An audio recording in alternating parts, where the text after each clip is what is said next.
আজকে আমি যখন বিকালে মাল দিতে গেছিলাম পাশের গ্রামে, তো সেইখানে যাওয়ার সময় আমি আজকে আর মোবাইলটা হোল্ডারে লাগাইনি। তো যাওয়ার সময় আমি ভিডিওটা করতে পারিনি, ওই জন্য আসার সময় আমি হোল্ডারে লাগিয়েছি। তো এই যে সামনে একটা লোক দেখবেন যাচ্ছে হাতে কাঁঠাল আর দা নিয়ে, আসার সময় সেই লোকটা তার মাকে পুরো মুখে কুপিয়ে দিয়েছে, কুপিয়ে দিয়ে আর রক্ত বেরিয়ে গেছে।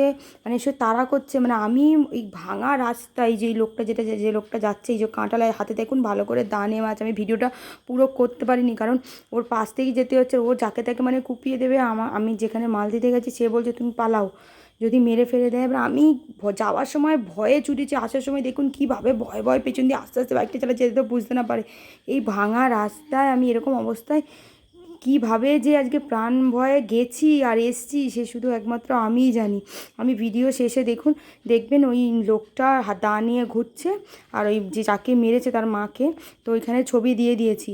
জানি না লোকটা কেন ওর মাকে মেরেছে, মানে যতটা আমি জানলাম যে লোকটা নাকি মায়ের কাছে টাকা চাইছিল, টাকা দেয়নি, তো সেই জন্যেই ওর মাকে ওরকমভাবে মেরে দিয়েছে। মানে কি অদ্ভুত, মানে যাদের ছেলে নেই তারা ছেলের জন্য পাগল হয়ে যাচ্ছে, আর তারপর যদি ছেলে বড় হয়ে এরকম হয়, তাহলে মানে এরকম ছেলে কী হবে আমি জানি না। তো আজকে খুব বাঁচা বেঁচে গেছি, এই জন্যই মানে যেতে যেতে চাই। এমনি পাশের গ্রামে কালকে ভোট ছিল, তো এমনি খুবই মারপিট হচ্ছিল। তো এই যে সেই লোকটা দেখুন দা নিয়ে পুরো ঘোরাঘুরি করছে, এখান থেকে যাওয়ার সময় ভয় পালিয়েছি আমি। এই যে সেই ওর মাটা যে রক্ত রক্তি ভর্তি।